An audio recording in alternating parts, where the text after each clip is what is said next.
Hello everyone, I'm Captain Courageous and welcome to my channel.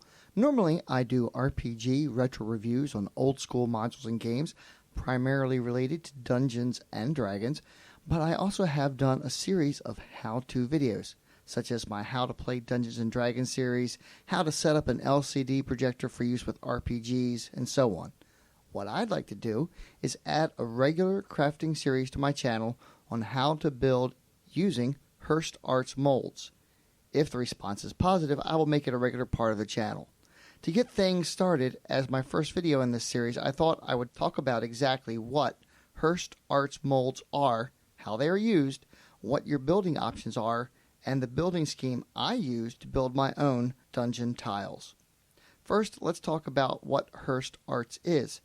Hirst Arts is a small company owned and operated by Bruce and Joan Hirst that makes very exacting, high-quality silicone molds that allows you to make terrain bricks out of dental plaster or resin.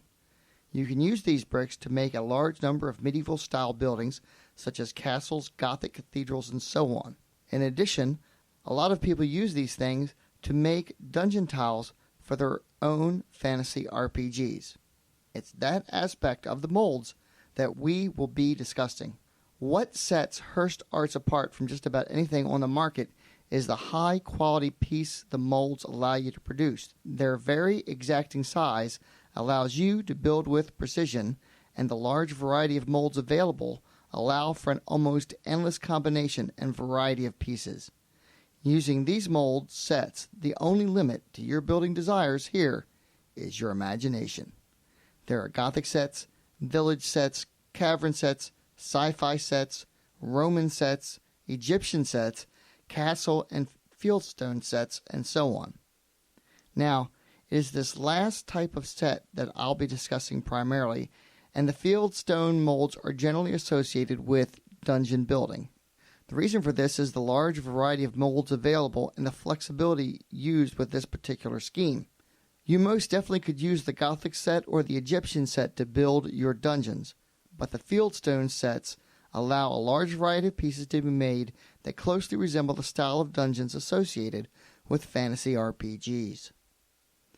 Limiting ourselves to this style, at least to start, still represents quite a few molds. There are in-buildings and accessory molds, fieldstone wall molds, floor molds, and so on. And if it is your intention to craft from scratch, these are the molds you will need. More specifically, molds number 70, 701, 71 through 80, and mold 203, the cracked floor mold. Most of the molds actually aren't designed specifically for dungeon tile creation, but to build complete structures such as medieval towers and buildings. However, due to the flexible nature of the building blocks, construction isn't limited to just these types of structures. Hirst Arts has a very nice instructional page dedicated to various types of dungeon rooms from basic to complex tiles. Using this as a guideline, I've adopted a particular building scheme, and for all my crafting videos related to Hirst Arts, I will be using this scheme. First, all basic floor tiles use whole inches, no 1.5-inch tiles. Walls are built with 3 wall blocks attached to the base, making them 1.25 inch tall. Thus, the basic construction set looks like this: 2-inch long wall tiles, 1-inch corner tiles, and 2x2 floor tiles. Basic hallway tiles have 2-inch wide corridors. The advantage to the build scheme is that it allows room walls to interchange with hallway pieces, making door placement easy, allowing for a few different options when constructing dungeons.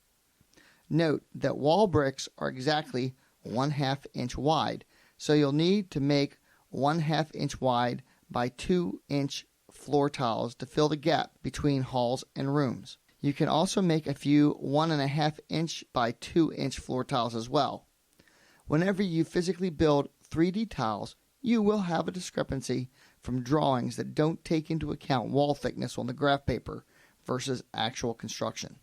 Using this build scheme and 1-inch squares, many dungeon designs are possible. While you won't be able to replicate printed maps exactly, you will be able to mimic them quite convincingly. Furthermore, since Hirst Arts blocks are so precise and flexible, you will be able to create quite a few original designs.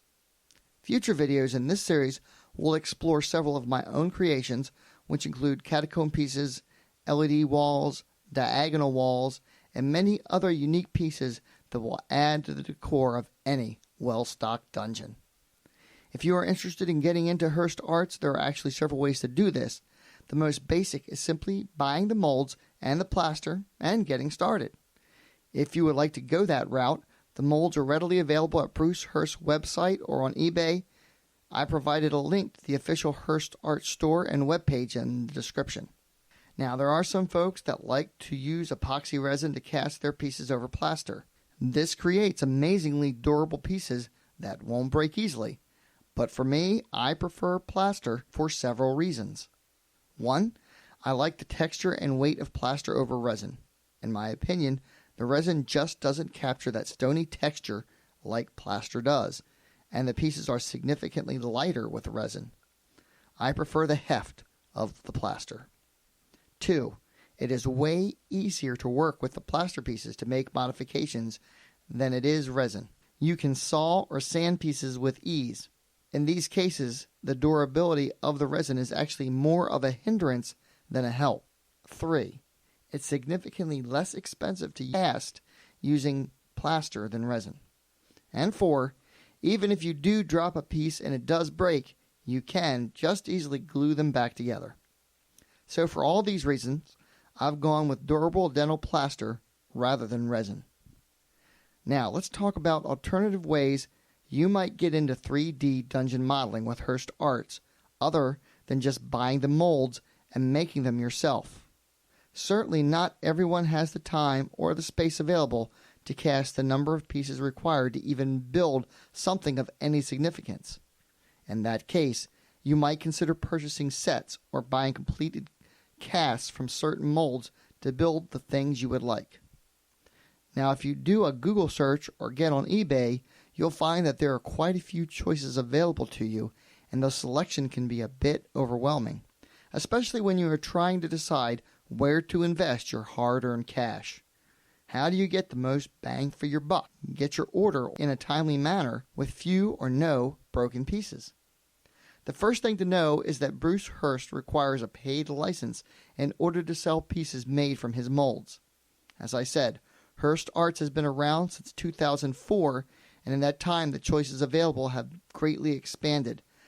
But official licensing is the first thing you'll want to look for. However, it doesn't guarantee reliability and quality. Now, I've had the opportunity to purchase casts and pieces from several licensed dealers, and my experience was a mixed bag. Some orders took quite a long time to complete, and some came with pieces broken in shipping due to poor packaging. In one experience, a dealer packed the wafer-thin dungeon doors loosely with the rest of the cast in Ziploc bags, resulting in the things simply being crumbs by the time the package got to me. When I complained, the dealer actually replied that he couldn't control what the post office did. Now, I'm not going to name this dealer, but what I am going to do is tell you of 2 high-quality, reliable dealers where you can get complete sets and individual molds with great customer service. First, let's talk about complete sets. I've not found a more reliably priced place than Dungeonscapes on Etsy. The owners, Dustin and Rebecca, are easy to work with, quick to respond to email inquiries, eager to make custom pieces, and have complete sets starting at just $42 unpainted.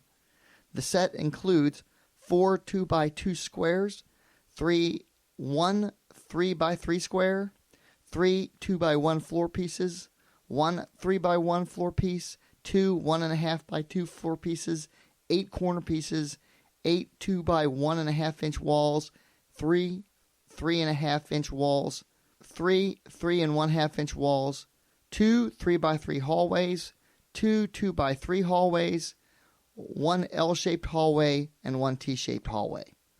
That's a lot of pieces for the money. So 3 or 4 of these sets, and you are really on your way to making some amazing builds.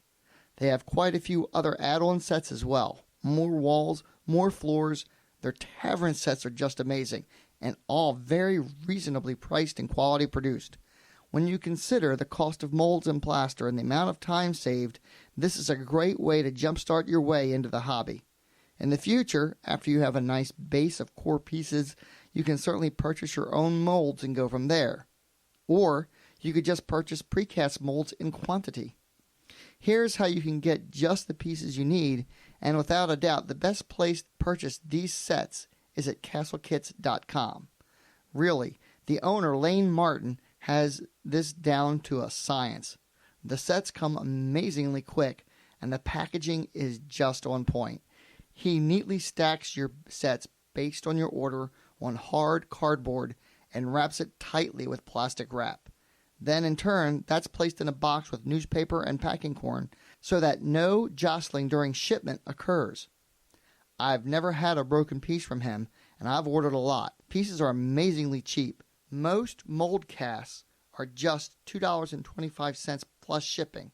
And of course, complete kits for specific builds are available, which is where I got the pieces to make this really cool dice tower. I can't speak more highly of either of these two producers. Lane is quick to reply to your emails, happy to throw in extra pieces you need to complete a custom build, refunds overpays on shipping, and sends email updates on your order so you know exactly what's going on. Really a complete professional buying experience who delivers quickly and reliably. Dustin and Rebecca over at Dungeonscapes are just great people who produce a quality product, and if you're looking to get into 3D dungeons with Hirst Arts, you can't go wrong purchasing a complete set or individual pieces from them. Well, that about wraps it up for my first Hirst Arts video. In video 2, I'm going to get into the nitty-gritty of actual construction and give you several techniques you can use to make individual pieces quickly and easily, as well as painting your dungeon tiles. On the retro review side this week, I'll be releasing my long-awaited Dungeons & Dragons 5e review. It's been over 2 years since the game's release, and I've had quite a bit of experience with it, so I'll be able to give the review it deserves. After that, Masks of Nyarlathotep, the classic Call of Cthulhu adventure. Hopefully, all of this within the month. Sorry about my slow video production, everyone, and thank you all for your great supportive comments. It really means a lot to me. Please like this video and subscribe for more content like this. And as always, my friends, may your D20 roll true and game on.